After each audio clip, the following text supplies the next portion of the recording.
Sejam bem-vindos a mais um IELCast do Piauí para o mundo. E aí, galerinha do IELCast, tudo bem? Sejam bem-vindos a mais um episódio extra esse, tá? Episódio fora da programação da semana para falar de um assunto triste, essa pauta infeliz dessa grande tragédia, uma das maiores tragédias aéreas do nosso país, que vitimou 62 pessoas na queda de um avião. Bom, esse bate-papo hoje é para entender a dinâmica de 1 minuto e a descida de 5 quilômetros, 5 mil metros. Entender como funciona a dinâmica do corpo, como funciona, o que aconteceu, se eles tinham consciência quando bateram no chão, ou se eles já perderam a consciência na queda, se existia possibilidade de sobrevivência ou não. É mais sobre esse assunto. E, obviamente, para falar sobre isso, nós teríamos que ter aqui alguém que soubesse muito sobre essa temática do corpo humano, né, de perícia, de local de crime ou de acidente, e já eu apresento para vocês. Mas antes, eu quero convidar você para se inscrever no canal, ativar o sininho, dar o like, é muito importante, e também para comentar muito. Comenta quais temas que você quer ver aqui no IELCast, tá? A gente está no período político também, acaba que a nossa grade fica muito ocupada com política, mas a essência do IELCast é conversar sobre tudo, sobre assuntos diversos, e é isso que a gente faz aqui já há um bom tempo. Bom, se você consome qualquer um desses serviços aqui atrás, dá a moral e ajuda aos nossos patrocinadores. Lembrando que o IELCast é feito na Estação I, Estúdios Criativos, o maior ecossistema digital do Brasil, e a gente tem o orgulho de dizer que é daqui, tá bom? Bom, vamos lá. Quer que eu apresente ou se apresenta? Eu vou apresentar da minha ótica, né? Okay. Para mim, um dos maiores especialistas em perícia criminal do país, palestrante nacional, internacional, conhece muito, vive em ponte aérea por todo o Brasil e uma das maiores autoridades nessa área. Tem gente de fora do país, gente do país inteiro que passa por aqui. E a gente brinca, pede benção ali ao doutor Nunes.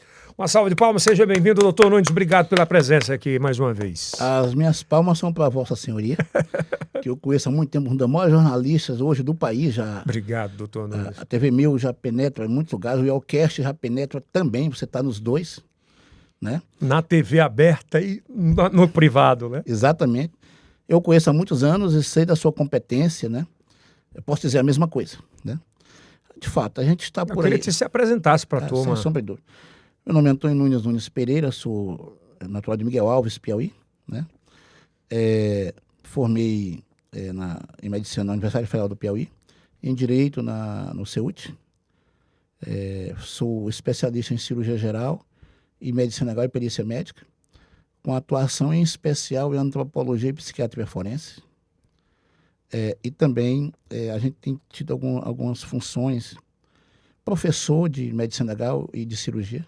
Coordenador também do IML, né? Isso, atualmente perito geral da Polícia Científica do Piauí, já fui coordenador do IML.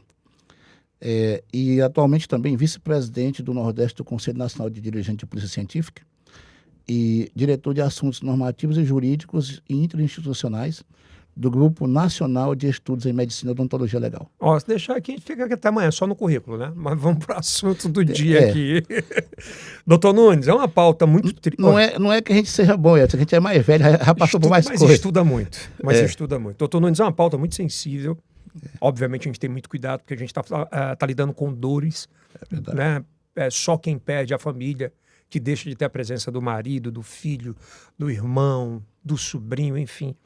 Mas no lado científico, há a curiosidade, óbvio, né, de quem vê aquele avião caindo, entender qual a dinâmica daquela queda. Por exemplo, eu vi quase que todos os programas de televisão de relevância falar da dinâmica da queda do avião, o porquê o avião caiu, por isso.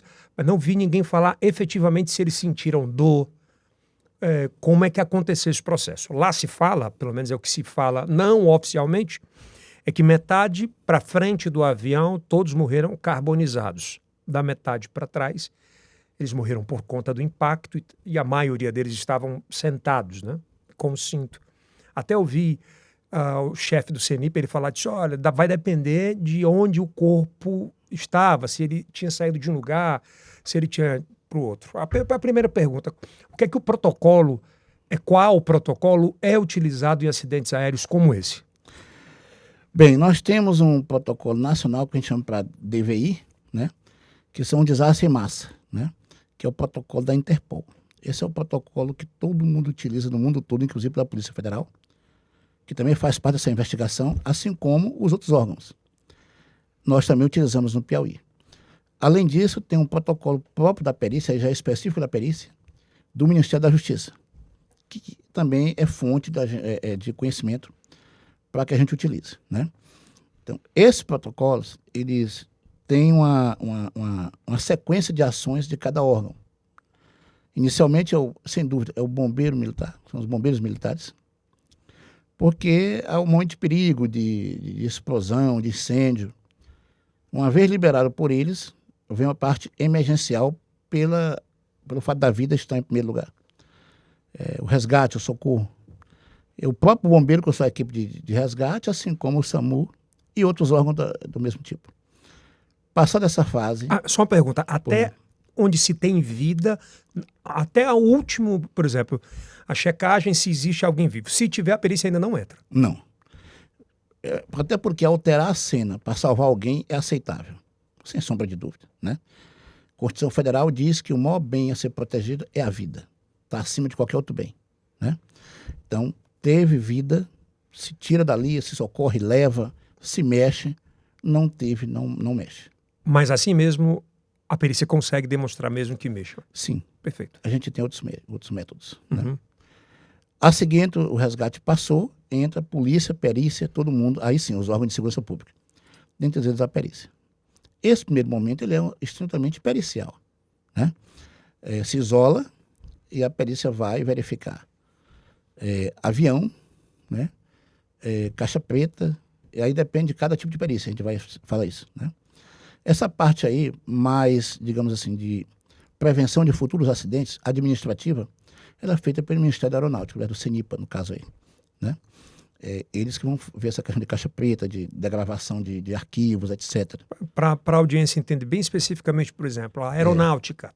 A aeronáutica. Tem um órgão dela que cuida, investiga e previne e acaba prevenindo outros acidentes. Eles investigam em conjunto com as polícias e perícia, mas o intuito deles não é o mesmo delas, não é criminal, né? É prevenção de futuros acidentes.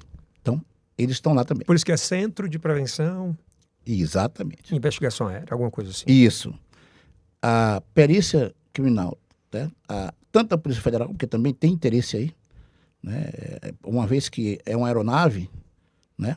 E essa segurança aérea, essas coisas todas têm a ver com a Polícia Federal. Uhum. Então, tanto a Polícia Federal como sua perícia também estão lá, assim como da Civil. Que tem as mortes, houve um homicídio culposo ou não, doloso eventual, são coisas que estão ali. Todos esses atores estão lá. E trabalham em conjunto, né? Cada pedaço que se encontre de um corpo é considerado um corpo. Peraí, lá foram 62 pessoas. Isso. O senhor está me dizendo, então, que dessas 62 podem aparecer 103 corpos. Isso, exatamente. Se tiver pedaço, você vai separar, você não junta. Mesmo que você perceba que tudo indica que faz parte daquele corpo maior, né? Entendeu? Por exemplo, você tem alguém com a camisa do Flamengo, do lado está separado um membro superior com a parte da camisa do Flamengo. Você não junta os dois e faz um só. Aquele é um, esse aqui é outro. Depois você vai ver quem é quem, né? Através dos métodos, né? Uhum. Então, essa primeira fase é isso, é vestígios tanto de corpos, né? Seres humanos ou animais, no caso tinha até um animal aí, pelo que eu sei. Não sei se não tinha mais, de repente, na parte de baixo, onde ficam. Porque pode ser levado como carga, né? Isso. Alguns levam em cima, Isso. outros embaixo. Então, tanto pessoas como animais irracionais. E os vestígios materiais, né? Metais, bolsas, enfim, outras coisas, né? Então, você tem diversos tipos de vestígios, cada um com sua destinação, né? Então, essa é a primeira parte. Se coleta e se recolhe os corpos, após fazer a perícia naquele local. Tá? Primeiro ponto. Certo. Uma vez vai para o IML. Já temos uma grande dificuldade em geral, porque quando a gente fala de desastre de massa, é aquele que suplanta a capacidade normal de um determinado organismo, de uma cidade, de uma perícia. No caso, por exemplo, o IML que era apto a receber 10 corpos por dia. Pronto. Exatamente isso. você tem um desastre em massa. Às vezes você pode ter um lugar que tem a capacidade de 4, chega a 10. Para ele é um desastre em massa. Mas 62 corpos, ou mais, eu não sei quantos são, desmembramento, né, como eu estou lhe falando, você suplanta a capacidade de qualquer lugar. Às vezes se utiliza caminhões frigoríficos, né, para guardar os corpos, já aconteceu isso em alguns lugares, né? Ou não, depende da capacidade de guarda, da quantidade de câmaras frias que se tem. E se vai fazendo os procedimentos. Então, o que acontece? Ali nós tínhamos gente de vários estados, né? Cito o exemplo do Paraná, que coletou o material genético dos familiares, daqueles paranaenses, ou que moravam lá, a identificação civil que todo mundo tem. Quando você vai tirar a identidade, você coloca lá suas digitais, palma da mão, etc. Aquilo tudo foi enviado também. E registros dentários. Por quê? Porque se eu for fazer a identificação exclusivamente genética, ela é muito mais demorada, inclusive mais cara. Se eu consigo fazer por dente, a comparação é muito rápida, a identificação rápida também. E também tem protocolo para isso? Tem. Além de também impressões digitais, né? No caso, metade, a informação extraoficial que tem é que metade faleceram carbonizados, morreram carbonizados. A outra metade não, estavam no cinto. Essa primeira... Geralmente é mais fácil porque não exige grandes tratamentos e maiores complexidades quanto a esse exame que eu estou falando, por exemplo, impressões digitais.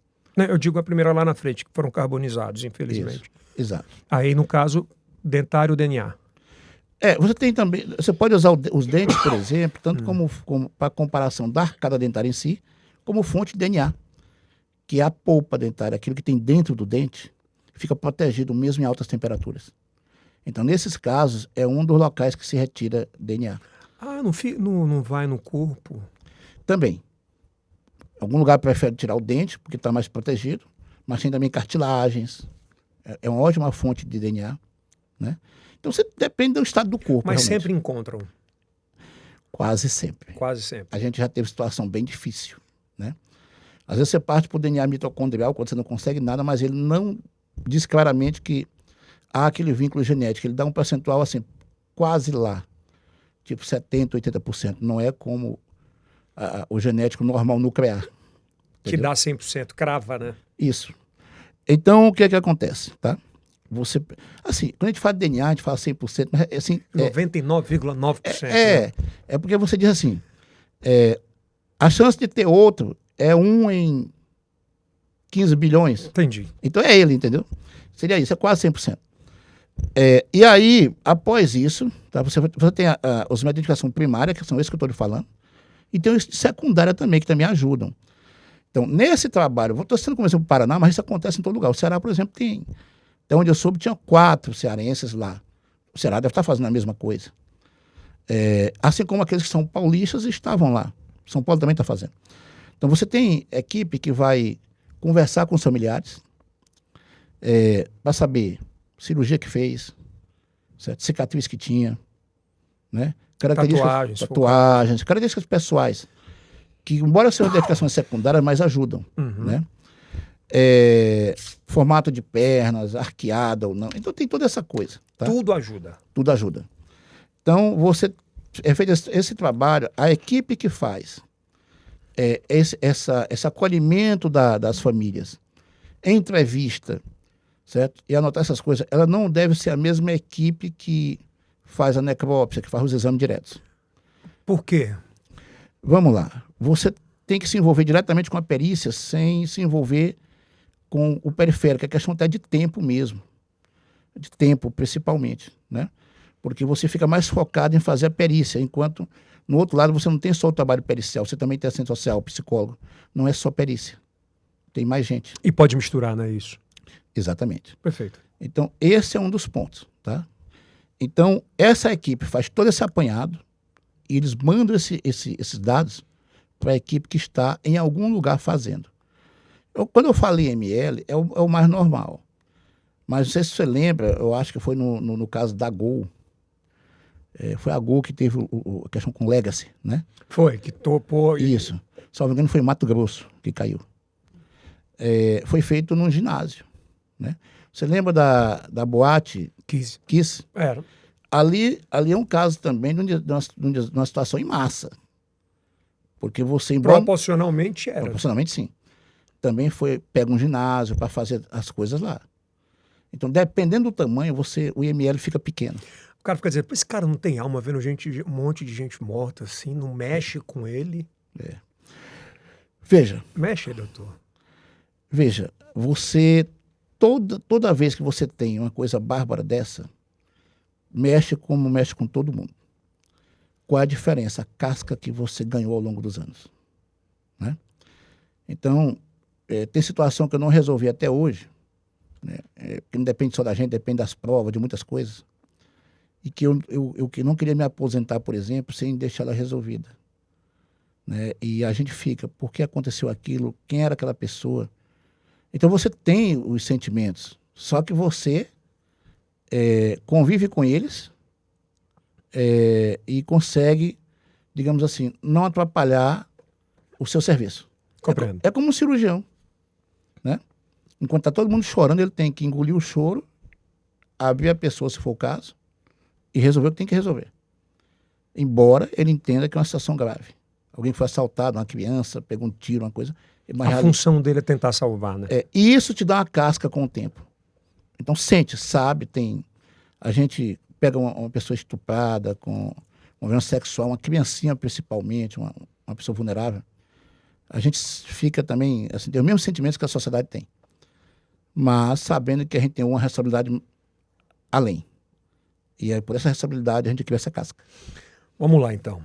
Acho que o intuito, bem, desse bate-papo aqui é entender essa dinâmica de como funciona o corpo, né? Como ele reage a uma queda de 5.000 quilômetros, 5.000 metros. Isso. 5 km. Vamos lá, eu vou trazendo uma narrativa e eu queria que o senhor fosse Claro. me falando como o corpo, como ele entende. Sim. Lá diz que, pelo menos isso, uma das comissárias mandou 1 minuto e meio, uma mensagem para o esposo antes de começar a queda. Ok. A partir daquele momento, imagina que todos os tripulantes imaginaram, e passageiros, que iriam perder suas vidas. Ok. A partir daquele momento que o avião começa a cair, o que é que biologicamente acontece com aqueles que estavam lá? Veja bem, uma queda brusca como essa, porque quando você fala de 5 quilômetros em 1 minuto, é muito rápido. Às vezes a gente olhando aqui de cima não tem a noção da velocidade que está lá, quando você olha para a queda em si. Então tudo depende muito de referencial e de outras coisas, né? Mas é uma queda muito brusca, né? Uma queda muito brusca dessa, tá? O labirinto que mantém o nosso equilíbrio, né? E também outras alterações que o cérebro faz para proteger em quedas, né? Do sistema límbico, por exemplo, né? Às vezes ele pega e dá uma desligada, ele simplesmente você não sente tanto, você não fica consciente, fica semiconsciente como você cai de um prédio muito alto, para evitar o sofrimento, a dor. O próprio corpo avisa. O cérebro, no caso. O corpo protege. O cérebro para de receber estímulo, por exemplo, das articulações, dos músculos, demonstrando que você está em pé normalmente ali. De repente você pode, depende da situação, cada situação, né? De repente você tem o sistema límbico mandando mais acetilcolina, podendo afetar diretamente o coração, certo? Chegando a extremos, né? De ter bradicardia, diminuir o batimento até mesmo parada. Tipo assim, vou saber que vou morrer. Isso. Mas o mais comum mesmo, né, é a perda da consciência. Uma situação brusca dessa aí, é praticamente certo que perde a consciência ou fica torporoso. Tipo quando você toma um susto muito grande que você desmaia. Isso também o sistema límbico está em ação, né? O que é o sistema límbico? É um sistema, digamos assim, que tem a ver com o seu lado emocional. Ele pode afetar em qualquer coisa que você faça, né? E são várias partes do cérebro, não é só uma. Ele tem a amígdala, que é um local do cérebro, tem ali perto do hipocampo, que é difícil falar para o público mais leigo, mas é uma coisa no meio da cabeça, assim, mais ou menos aqui. Também é uma parte aqui na parte mais frontal, tá? Você tem uma parte ali pré-cortical, perto do córtex, que é a parte da consciência, ele fica ali pertinho.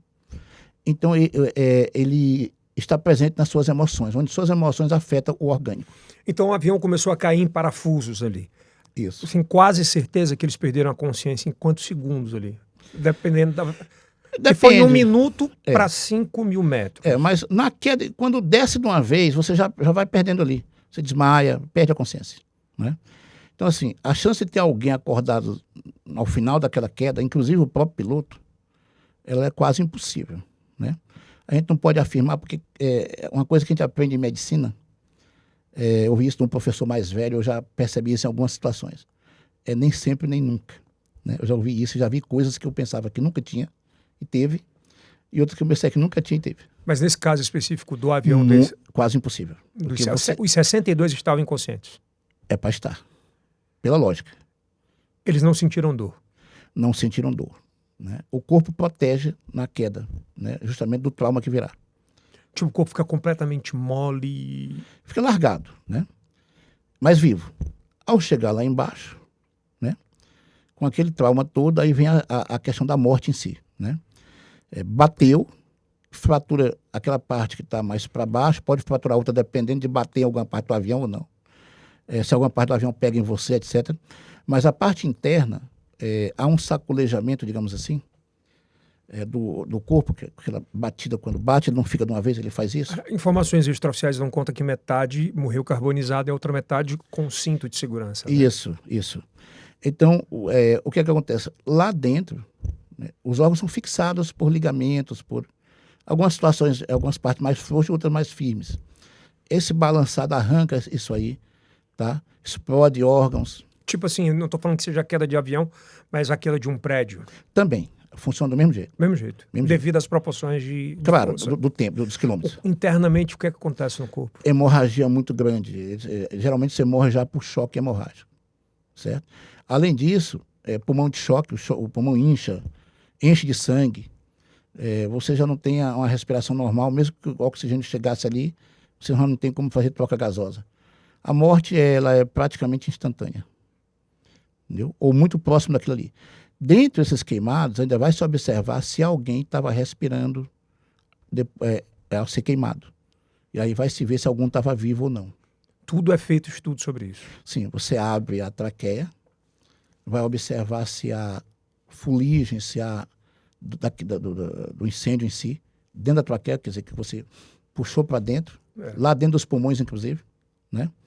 E observar, não sei se vai ser o caso, mas geralmente você manda também alguns materiais desses, inclusive dos pulmões, para histopatológico. Essa é uma dor tão... Ser olhado em microscópio. Não sei se conforta, porque fala sobre sofrimento, né? Muitas vezes ele diz assim, pô, ele sentiu muita dor, ele sofreu muito. Em uma situação é tão rápido, é tudo tão... saber que vai cair, caiu, já perdeu a consciência, não dá para ter ideia, né? Não, e mesmo assim, mesmo que tivesse consciente do que bateu ali, perdeu já. O trauma é muito grande, é muito intenso, né? O próprio balançar ali do cérebro em si já perderia a consciência, independente do que já vinha. O cara fala, mas tem acidente aéreo que o cara sobrevive, mas o avião não cai de uma vez, né? Pois esse é o problema desse aí. Porque geralmente nesses outros você vem descendo, aí bate numa árvore, alguns vão morrer.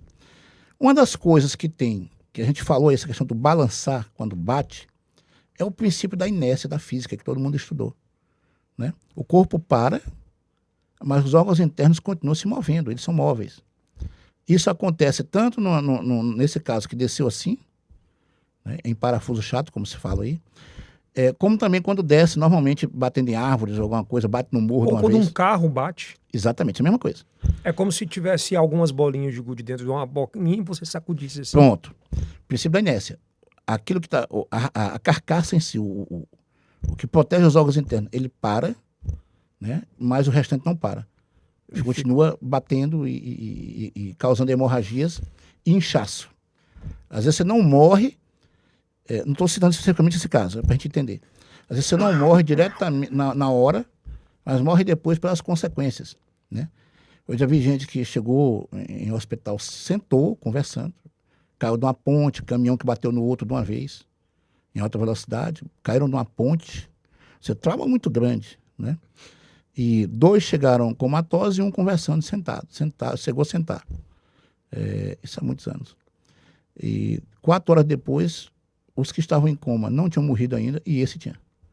Foi entubado e, inclusive, morreu. O que foi internamente? Internamente, né? Tudo destruído. É porque ele não tinha nada para operar, assim, né? Eu lembro bem. Ele não tinha uma hemorragia que se fosse o caso de operar em si. Mas os pulmões tudo inchados. Dificulta a troca gasosa. Então, às vezes, você morre logo depois. Caramba, o corpo humano é uma máquina muito...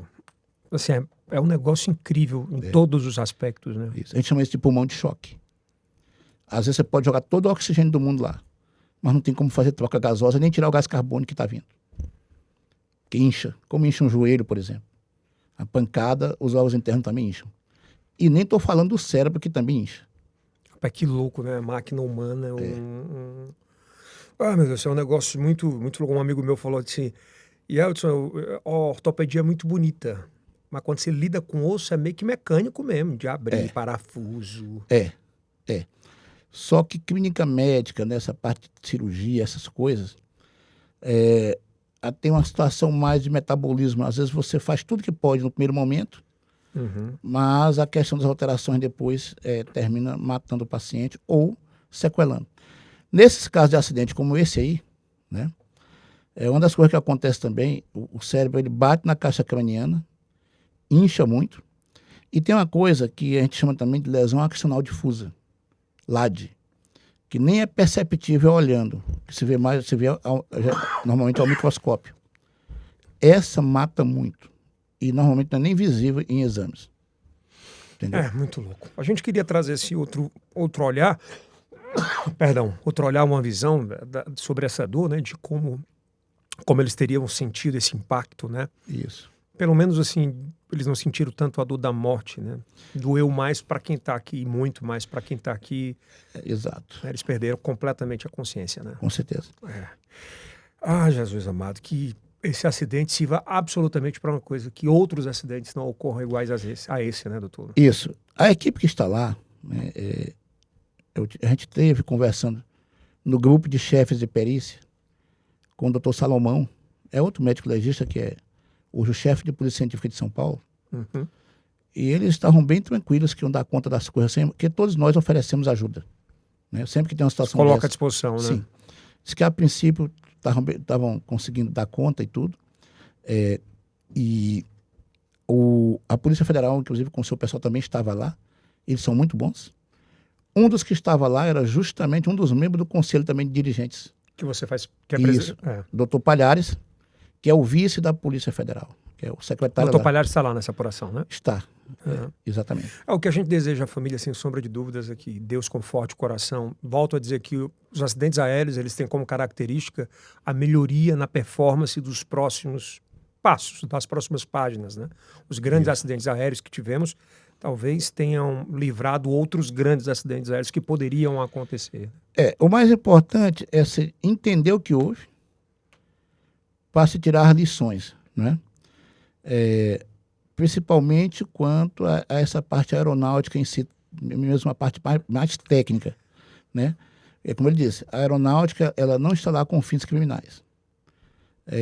Sempre que tem um acidente aéreo desse, né, a aeronáutica vem, né, e tudo que a polícia faz, além de fazer a parte dela, que eles fazem muito bem, tem know-how para isso, eles também pegam o material produzido pela polícia, pelas perícias, e pedem também depois esse material para somar, para entender tudo o que houve, justamente para se prevenir, ou com novos treinamentos, se for uma situação que exige um novo treinamento, né? Ou, de repente, uma mudança de fabricação em alguma coisa, fabricar uma coisa de forma diferente.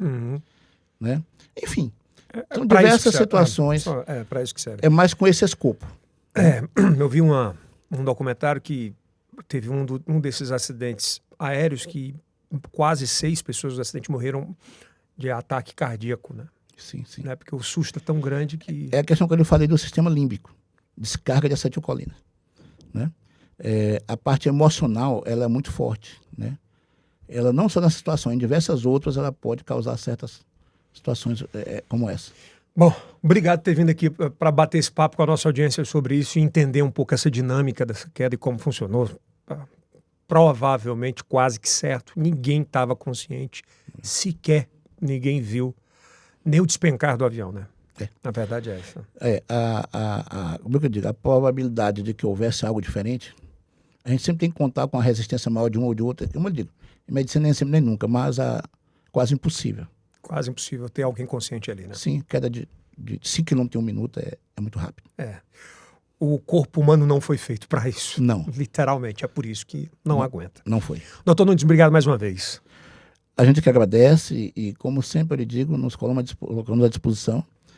E o mais importante, né, é levar a polícia científica a todos os recantos do Brasil, explicar o que a gente faz, né, se colocar à disposição da população, assim como a medicina legal, que é uma das partes da polícia científica. Perfeito. Acho que a gente pode gravar outros episódios falando sobre como é esse trabalho de cara mesmo, o que é que funciona, o que é que quando chega um corpo, se foi por morte natural, o que é que tem que ser feito, se não é. Isso. Acho que é bacana o episódio porque dele. a perícia criminal faz no local, medicina legal em outro, odontologia legal em outro.